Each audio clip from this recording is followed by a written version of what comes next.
Hi, Gertie. Guess where I am? Oh, you did.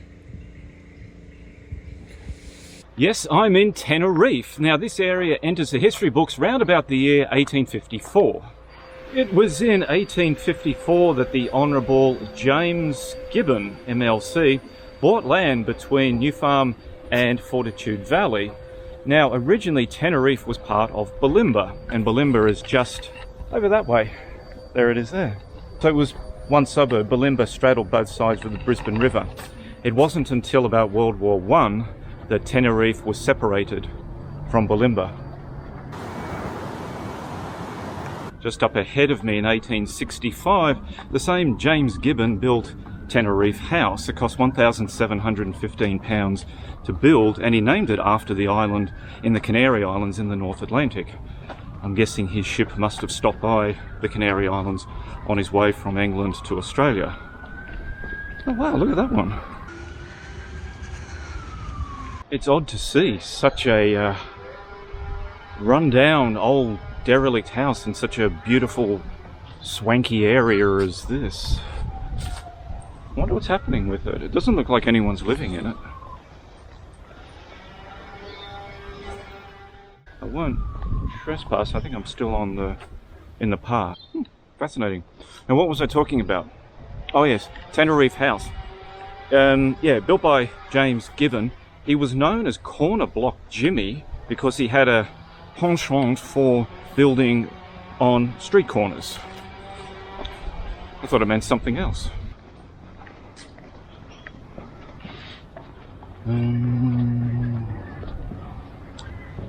Beautiful houses here.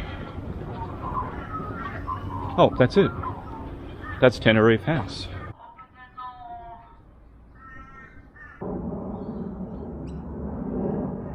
There's not really a great deal of it to see from here. I know later on it was turned into apartments.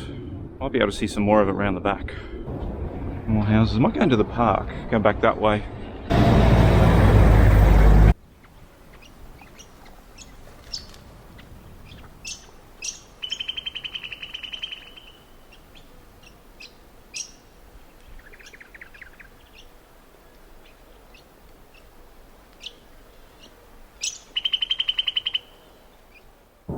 Just started into the park and there's the remains of an old building here. I don't know what this is. I thought it might have been the back of Teneriffe House or part of the original property. It may very well have been. I mean, there's balustrade up the top there. Can you see that? Wow.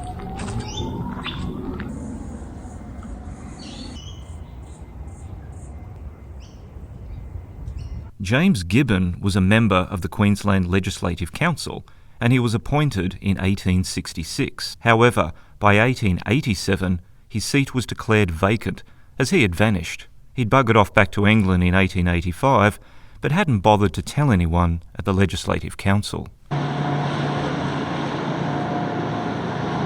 In 1885, Roseville was built on Chester Street.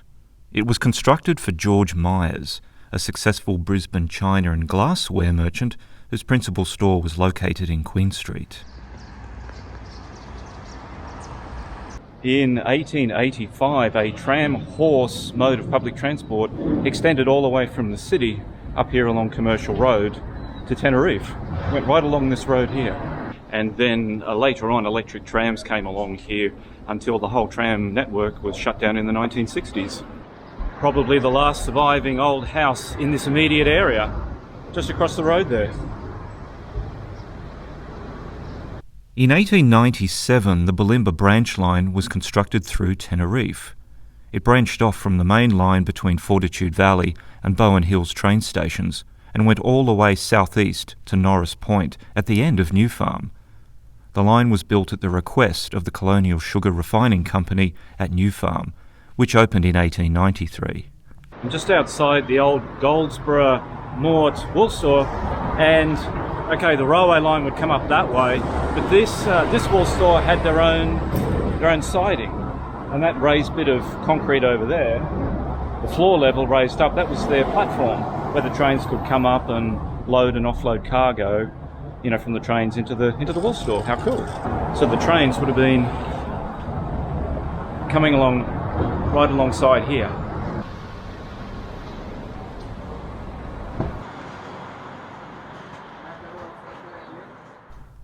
This here is a ventilation shaft. It was designed by Frenchman Joseph Monnier. It acted as an air shaft for sewage and drainage tunnels underneath. 5 of these were built across Brisbane. For the most part, Tenerife in the late 19th and early 20th century was a quiet, somewhat out-of-the-way place. Respectable houses, the river gently flowing by. There were a couple of wharves along the river there already, but overall, it was a pretty uneventful place. But things were soon to change. It was in 1907 that further dredging of the Brisbane River allowed larger cargo ships to make it up here to Tenerife. Now, the area's proximity to the railway lines, which somebody else paid for, and also close to the city, was going to change from being a residential to an industrial area.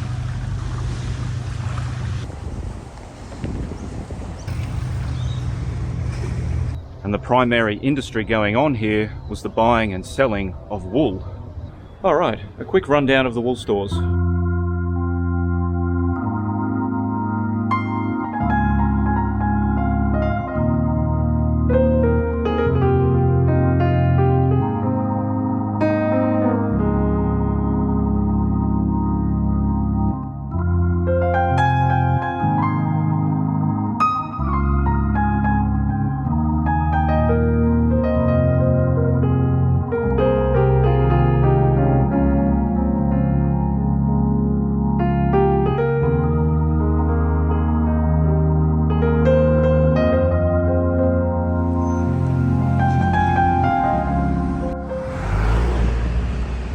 Hall's buildings dated 1924. This was put up during the craze of building wool stores, which continued for 2 or 3 decades.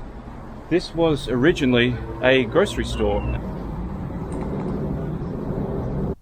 In 1926, in an effort to relieve the soul-crushing boredom of living in Brisbane in the 1920s, filmmaker Charles Chauvel chose Teneriffe House as the setting for the first movie to be made in Queensland. The movie was called The Moth of Moonby, and while no moths are depicted in the movie, it does tell the story of a young country girl, most likely from the town of Millmerran, who is attracted to the bright lights of Brisbane City. I'm now on Harcourt Street and looking for a place called Mareeba Flats. These are supposed to be, at least what I read, the oldest flats in Brisbane. And I think that's them right there. And apparently built in 1928. Now, I'm pretty sure I'm safe here from snakes and spiders, mainly because, from what I understand, they won't bite you unless you earn over $90,000 a year. I've got a funny feeling I read somewhere that Tenerife Park is the last true remaining area of bushland in the Brisbane inner city area. Now, it hasn't always been this densely covered by trees. If you look at this aerial photo from 1936, you can see that it is fairly open in a lot of areas. Since then, there's been some very good planting going on and rejuvenation of the area.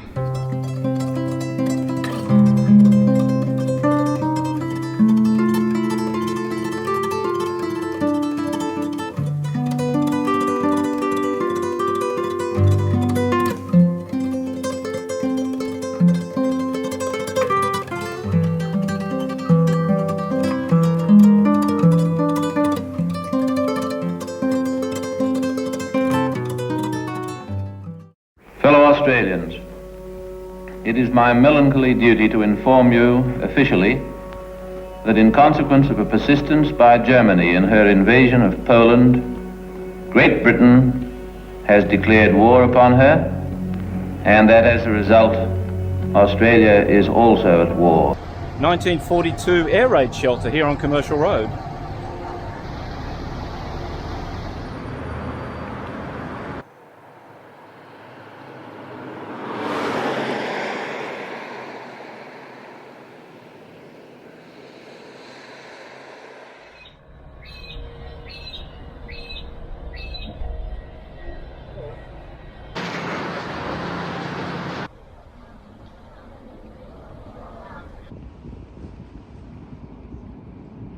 This beautiful spot down here on the river used to be called the Capricorn Wharf.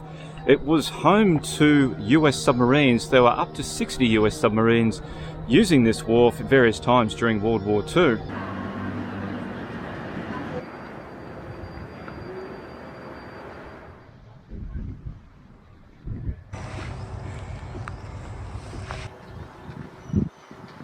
I'm at the end of Merthyr Road. I'm pretty much on the boundary, I think, with New Farm, but this memorial here, this anchor, is in commemoration of an entity called HMAS Moreton. Now, there's a little plaque down here, and it's saying that HMAS Moreton was located adjacent to this site, commissioned 1st of October 1942. That gives the impression that HMAS Moreton was here in 1942. In fact, it wasn't. It was at the end of Alice Street in the city. It only moved here in 1959. It was decommissioned in 1994 and has moved on since. All right, where to next? By the mid-1960s, the wool boom was coming to an end, and Tenerife gradually began to decay. In 1975, and feeling sorry for it, Newstead absorbed Tenerife into its boundaries. Tenerife continued on as a local name, like Rosalie in Paddington or Wales in England. Eventually, in 2010, Tenerife became its own separate suburb again. By the mid-1980s, things were grim. People were moving away. The area became more or less derelict, attracting antisocial, undesirable types. Squatters, graffiti artists, and the inevitable documentary filmmakers that followed them. Just 3 years shy of its 100th anniversary, the railway line was closed in 1990. It was at this time that the Urban Renewal Task Force program identified certain inner-city areas that needed regeneration. One of its many aims was to create affordable housing. Well, clearly that didn't work out. By 1995, the first wool store was converted to apartments, and before long, the rest followed.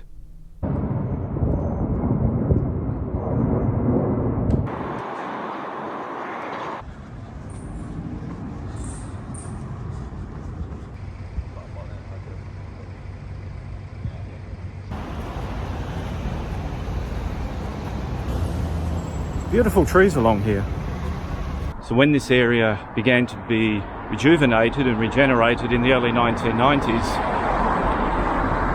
they did up the wool stores as luxury apartments, and the old wharves became the new apartment buildings, brand new ones. And there's a camel in there. And today the median house price here in Tenerife is $3,850,000. That makes this area, this suburb, the most expensive in all of Brisbane.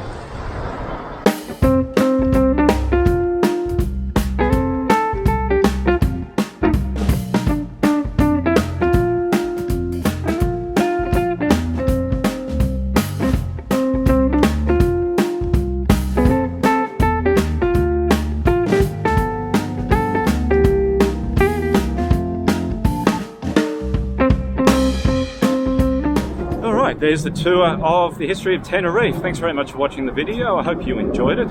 If you did, please consider hitting that subscribe button. I'm going to head home to Beenleigh now, where the median house price is only $530,000.